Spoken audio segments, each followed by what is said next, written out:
Hello, hello, hello everyone. This is Dr. Vicky. This is a quick walkthrough of our machine learning lab for detecting Parkinson's disease with using voice snippets. This is an amazing activity. So I want to make sure everyone gets a chance to do this. So what you'll do is you'll follow along with this video, pause it when you need to catch up, and then get back with it because everything has to be done in order. When you click on the link to go to the Kaggle notebook that you see here, you will hit copy and edit notebook. And it will open up a version for you to edit. Now, if you don't have a free Kaggle account, you will simply go to Kaggle, Kaggle.com, and create a free account. And then when you do that, and use the link to my workbook here for detecting Parkinson's disease, it'll open it up, and then that's when you can click on copy and edit a version of it. And here you'll see it's showed up here, and it gave it a number, a letter, because it's a copy of one, okay? So make sure that you are in the copy and not the original, and then come back. Welcome back. Now, a Kaggle notebook is what you see here in front of you. It is simply a Jupyter notebook, Jupyter, Jupyter notebook. And what that is a notebook to code Python in. If anyone has downloaded Anaconda on their local computer for running Python, you'll have seen a Jupyter notebook inside of that. And that will be on your local machine. But I don't want you to use that one. I want you to use this one from inside Kaggle because it is browser-based, it's online. Therefore, everyone has the same capabilities with this particular Jupyter notebook as everyone else. Otherwise, I can't see your computers. I don't know what versions of everything you have, and it will cause errors that aren't really errors, it's just versions. So please make sure you're using this particular Jupyter notebook, Detecting Parkinson's Disease from Kaggle. Okay, now that housekeeping is over, what we do is, what you see here is the notebook I have created. Anywhere you see hashtags like these, that means it's a comment, and it is not going to run when you hit run. It's a comment just so that you can see yourself, notes to yourself. So if you hit run, as you see it's running, the little dark, it's running in circles. It will try to run, but it's just running comments. It's not going to run any code whatsoever. And then when you click in the next box down, you'll know that this one has run because it'll have a number in it, number 1, or a star or a check mark. So it has run. When you click in the next box down, do everything in order, again, you're going to see some comments. It's letting you know that this is a Python 3 environment with some helpful analytics installed already. Okay, it's telling you that. And here's several packages that we'll need to load. Import NumPy and import pandas. We'll need to do that. You can tell the difference. These aren't comments because there's no hashtags in front of them. So we'll be importing NumPy and pandas, which are very popular, very robust Python libraries, which are pre-coded sections that you can pull in without having to write all of the code. Okay, and then it's going to do another import for the operating system. Again, this is just for the Kaggle environment. So when you're in here, you'll see the black line right here. See the little run error, run it. You're going to see that it's going to run, and we're going to install necessary packages. Go to the next box. See, this one ran because you see a number in it. We're going to run this one, the OS packages. And you see it ran, there's a number in it.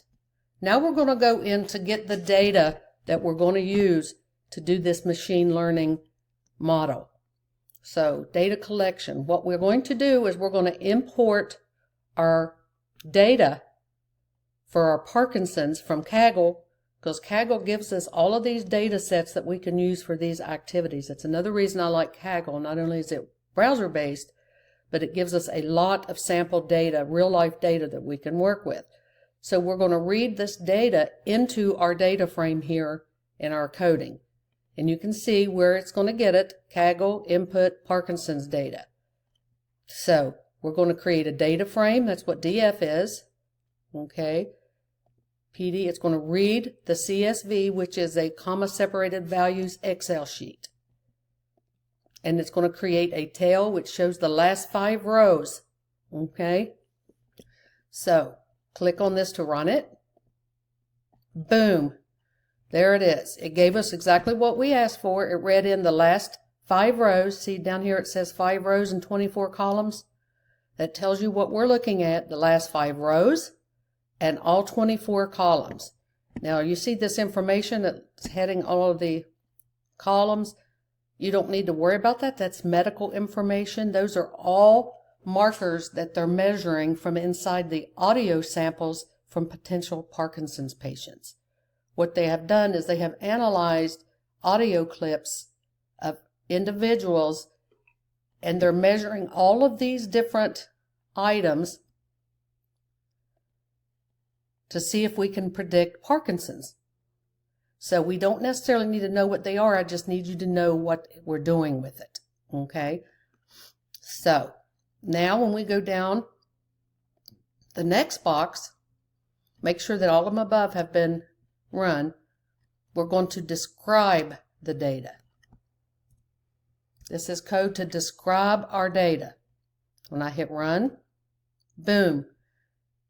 See, it's giving you the count of the data for each of these medical measurements, the mean, the standard deviation, the minimum, the 25% mark, the 50% mark, and the 75% mark. This is what percentage of each of these is in this its individual patient. Like if this was measuring the NDVP jitter percent for my audio sample, only 0.007 of those measured in the 75% or higher bracket. So it's a very low item here, measurement. It's not rating very high. So it's got 8 rows and 23 columns here. Okay, now we'll hit in the next box and you can see those ran. Now I want to know how many rows and how many columns have NA values, which means no values in them. It's an empty row or an empty column. And why that's important is it will mess up your data analysis if there's any empty rows and columns. So I'm going to run this code, and it's going to show you all of the columns that you can see here. Non-null count, so all 195 are non-null, which means they do have data in them. Null means no data, non-null means there is data. So we have data in every one of those. That's a good thing. And it shows you here, we can see that there are 135 records with 24 columns available in this data set. Okay, now we're going to go down. I want to know the shape of the data set, and that probably means something different than we're used to. So if we click on this, the shape is 195 rows, 24 columns. 194 rows and 24 columns. Each row represents a patient's audio clip.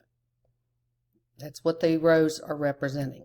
Now we're going to go into the feature engineering. It would help if I was spelling correctly, wouldn't it? Engineering. We're going to go into our feature engineering. And we're going to get, make sure that works.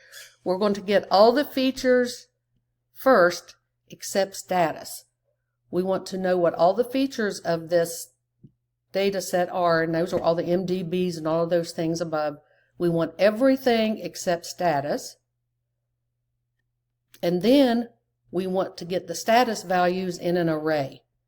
Now what the status is telling us is number 1, you see here, a number 1, if the status of the sample comes up as a number 1, it's indicative of Parkinson's. If it comes up as a 0, it's indicative of not having Parkinson's. So then we're going to label the status values and see what we come up with. So I'm going to hit the run button, execute the cell. Okay, we're running it. Why you don't see anything is because we haven't directed it to show us. We don't have anything that says print or output, but we don't have an error either, so it's correct and it has run. You see a number in here. Now the next block is we want to know how many values for number 1, which is positive for Parkinson's, and how many for 0, which is not Parkinson's. So I'm going to click here and I'm going to run it. Now you can see right here, isn't that great? Our model says out of 195 patients, 147 of them have a number 1 status, which means positive for Parkinson's. 48 have a status of 0, which means not positive for status. So our model is working really well right now. You can see how machine learning is so fantastic for the medical field. You can imagine how much longer this would have taken to do by hand. So now we're going to import another Python library called min-max-scaler. Okay, we'll go to the next block. You can see that it has run. I'm going to initialize the min-max-scaler class so that I can transform our model to fit the data and the features and all the labels. Okay, so I'm going to run it. Okay. Now, if you want to print X and Y, all you do is take off this hashtag that meant comment and run it again. And now you see all of the X and Y's. This is all of the data. Okay, every bit of it. And you can see all of the 1s and 0s down here. All of the 1s are positive for Parkinson's. All of the 0s are not positive. So I like to uncomment this print row because I want to be able to see the values so I can see my model working. So now we're going to import another library from Python called train test split. It's going to train our data, test it, and then split it for us. So I'm going to run this. And when I click in the next box, you can see there's a number in there, so it ran. Now I'm going to split the data set into training and testing sets using 20% of the testings. And that's what all of this code is down here. We're going to split our data set into a training set and a testing set so that we can train our data and test it to see how accurate we still are. So I ran it. If I go down here and click, you can see that it ran. Now we're going to train our model. We're going to load an XGBC classifier from our libraries so we can train our model. And then we're going to create an accuracy score. How accurate is our model on detecting Parkinson's? So I'm going to click here and I'm going to run it. Okay, it ran. How do I know? There's a number in it. Now I'm going to go down to the next block and I'm going to make an instance and fit my model. Okay, so I'm going to run that. And here you go. This is just the gobbledygook that's training our model. It's going to validate the parameters, lambda. It's testing everything on our model for accuracy. And that came from the XGBC classifier library that's already pre-coded in Python. So that's why we did not have to know that information. Isn't that great to be able to use their models? Now that we have that, we're going to predict. Now we're going to use the model to predict Parkinson's and see how accurate it is. And that's where the drum roll should come, because when you're creating a machine learning module, now keep in mind you can use this on any data set, and I suggest that you use this same model, save it in your Kaggle, because Kaggle's free, and you'll have all of your information and all of your projects that you've built so that you can run it over and over. Now we're going to predict the model. So I'm going to run it. You ready? You got your fingers closed? What? Boom! It ran, and I want you to look at this. Our accuracy score is 96.666666. That's pretty daggone accurate, isn't it? What that means is our model is accurate to predict Parkinson's 96.6% of the time. That is fantastic. So you have created a machine learning module to predict Python, and you learn to detect it in an individual using all of the measurements in their audio to give us a 96.66% accuracy, considering the number of lines of code in this project. I hope you enjoyed this. What I would like for you to do when you finish this, see up here where it says share, click share, click public, use the URL code right here, and this is the code that you will put into the Canvas assignment to get credit for this, and then I will issue your certificate. Okay, I hope you enjoyed this. This was fantastic. It was a lot of fun. I can't wait to see your project. If you have any questions, let me know. This is Dr. Vicki. Never stop learning.